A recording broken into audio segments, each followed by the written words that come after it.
Welcome to Susan G. Komen Healthy at Home. We are excited to have everyone on today. We have a great discussion with Florida cancer specialist, Dr. Shameem, and we're so happy to have you all the way from Orlando, from the Oviedo area, joining us today for this Healthy at Home with Susan G. Komen live event. Thank you. Thanks for having me. Thank you for the opportunity. Well, this is a needed discussion because I know there's been a lot of conversations as we continue to deal with the coronavirus in our everyday lives, but especially for those living with metastatic disease. There have been a lot of questions that come up, and I'm sure you're seeing them all the time from your patients. COVID-19 has really changed everything, for people all over the world, especially cancer patients. We don't know much about how it's going to affect cancer patients in the long term, but we're learning. Every day we're getting better. And the more information we get, that'll be better for our patients. In Florida here, we hit phase 2. And phase 2 means things are starting to open up, but that also means that there potentially are increased number of cases. And that just reinforces the importance of social distancing. I would like to say that we should still do that. It's good it helps prevent exposure to the virus. So I think that's an important reminder for all of us that social distancing is the main practice that we should all have. But with it still, ever present in our daily lives, what are some of the other precautions that men and women living with metastatic breast cancer should consider when going about their daily lives? Yeah, people always say rigorous hand washing. That's important. I wash my hands, but if you ever really count, 20 seconds is a lot though, but it's something you just have to, one thing I started doing, I started counting just to make sure. And, it's not just once a day, frequently throughout the day. That's a really effective way to prevent getting the virus. Other stuff, there's always a question about the face mask. Do I need a face mask? Yeah. I think it's very helpful. I don't think patients need to wear N95 masks, but any facial covering, can help prevent exposure as well. And especially when you go out in the community, and especially in front of large congregations, face masks is something that we should be using. Are there any activities that people who are living with metastatic breast cancer should be avoiding right now that are higher at risk than others? I know that there are lots of people who are considering whether they should stay at home even more than they already are. I would recommend, to avoid large congregations, if there's multiple people in an area, in a enclosed setting, I would avoid it. Because you're increasing your risk. Going to the grocery store is different though. If you can maintain 6 feet from other people, that's fine. But in certain situations with a large congregation, that's hard to do so. And whenever you question that, it's better to err on the side of caution. Absolutely. So, you see a number of patients, many of whom have MBC. Are there any treatments that should be changed or limited to protect patients right now? I think that's a question that, that comes up all the time. And I always tell people that they have to discuss it with their oncologist, because this is a kind of a case-by-case thing, because every patient is unique and has his or her specific needs. For my patients, I believe in a personalized tailor plan and take it from there. There's different scenarios. You could have a patient who's doing really well, feeling well, no complaints, had a recent scan showed when they're in remission. That's someone you could actually talk about a treatment break. It's not unreasonable. But there are some patients who have a disease that's progressed on a recent therapy, and the cancer can potentially be life-threatening. For those type of patients, I would like to emphasize that continuing treatment or starting treatment is recommended, because that's the greater threat compared to getting the virus. One of the questions that we had come in advance of today's discussion, and I encourage anyone who has any questions to post them, and we'll be sure to ask Dr. Shameem about them and get you the answers that you need. But there's a sense of isolation when you're staying at home so much. And what are some of the thoughts that you have about how people can cope while being home and while being isolated from the people that they're used to having far more interaction with than the limited interactions that we're having now? Yeah, I could see that. That's another great question. You know, being diagnosed with breast cancer is stressful. Then you have to be quarantined at home. That just adds to the stress. You know, people have to adapt to a new way of life, though. You know, and there's a lot of stuff you could do at home. I I personally use the internet. You know, YouTube or other websites. There's a lot of tutorials, so you could start doing activities that you never did before, like meditation. That's a great thing. Yoga and even exercising. So there's a lot of stuff. If you look online, there's these free tutorials. You could start something new and something you might really enjoy a lot. You know, I'm a big believer in exercise. I think that, you know, daily exercise, you know, that's helpful. You know, if you could do a half an hour a day, it doesn't have to be anything crazy, but, you know, even a brisk walk, that's helpful. You know, just to stay active, because, you know, that also helps. You know, studies have suggested that being active, that improves your outcomes. You know, helps you tolerate treatment and feel better overall. So And it exercise. seems like there's so many different exercise,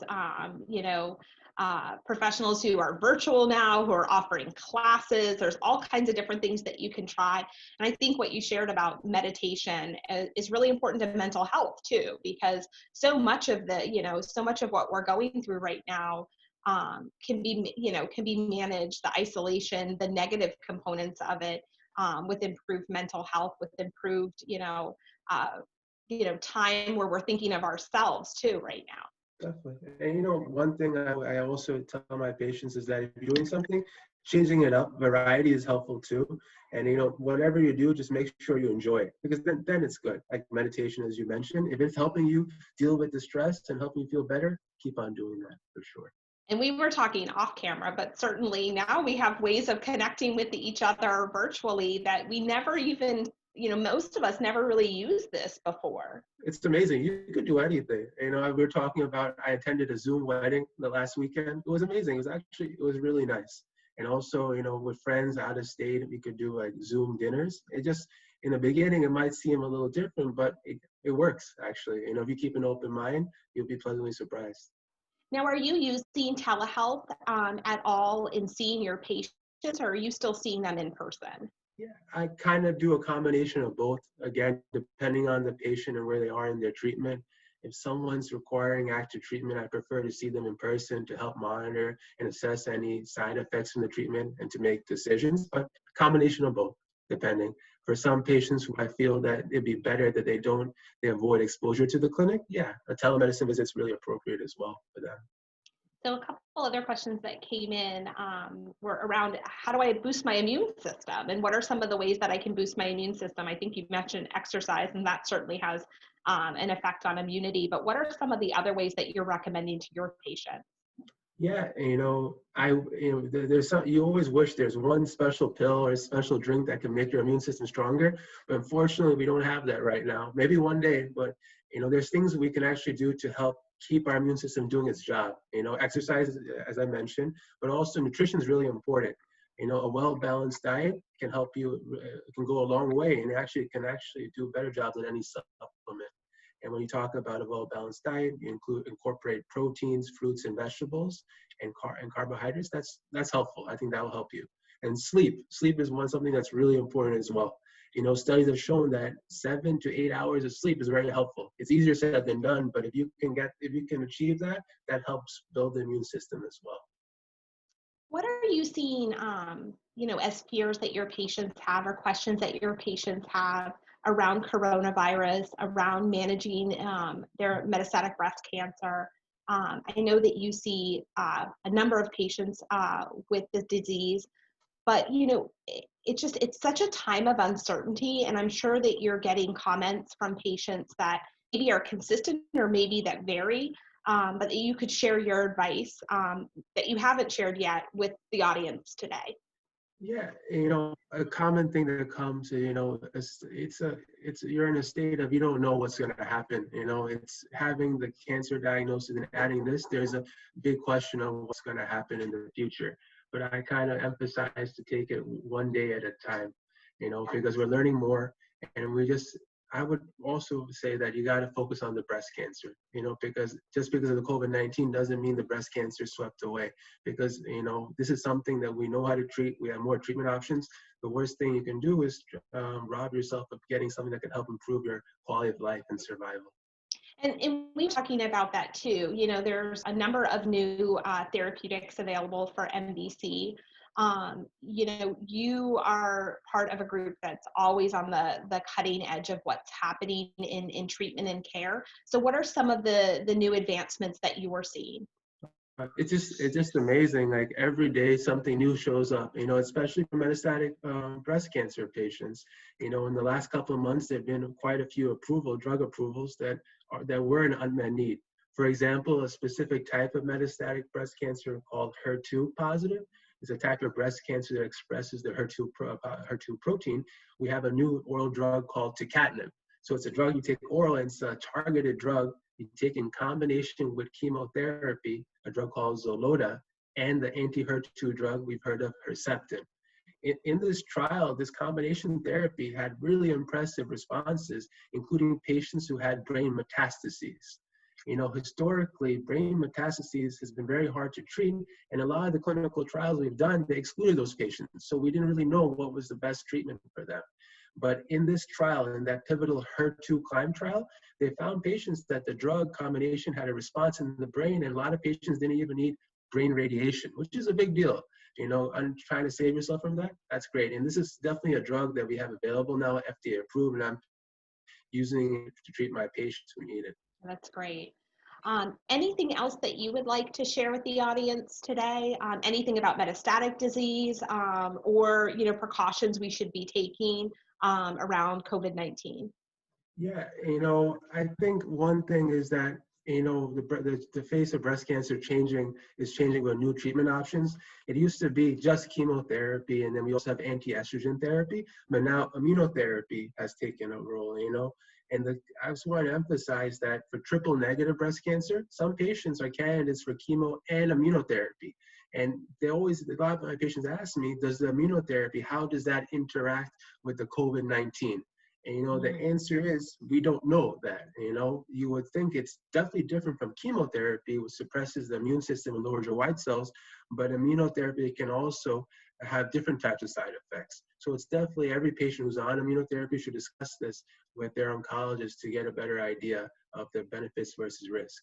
And, you know, but again, if that's the recommended treatment, I would pursue it because of, you know, the great results that can potentially be seen when you get treated with such.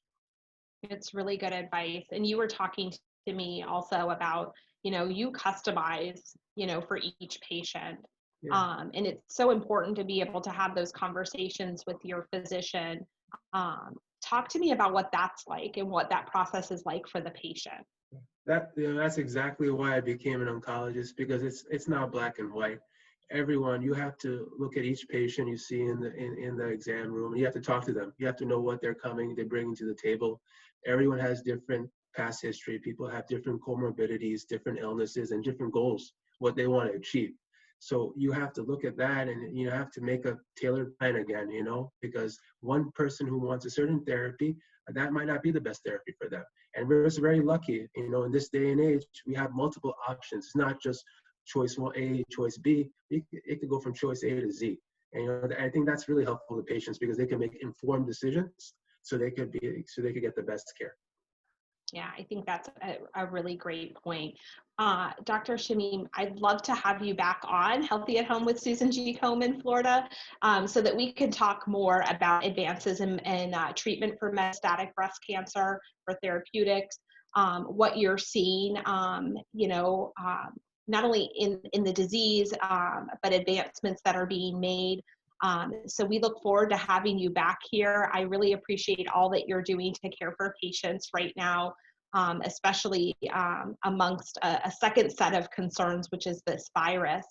So before we leave today, what are your top reminders to everyone at home for being, you know, the precautions we should be taking, the protections we should be taking when it comes to the virus and managing breast cancer? Yeah. I don't want to sound like a broken record, but like social distancing, that's so important. Keeping at least 6 feet away from others, covering your face when you go out in public, and also avoid touching your face. You know, when we wear masks, none of us are used to wearing it all the time. And one common thing is to touch your face. I'm not going to do it right now, but is that can actually increase the risk for infection. And, these things, practice makes perfect. When we keep doing it, it becomes second nature.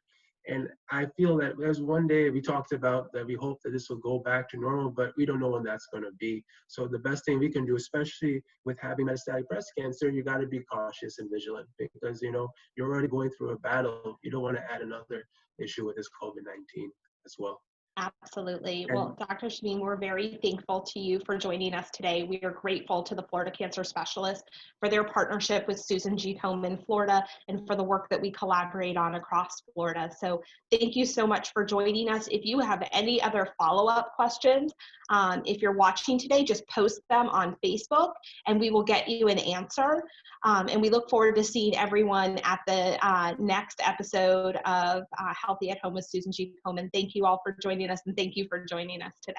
thank you. Thanks for having me.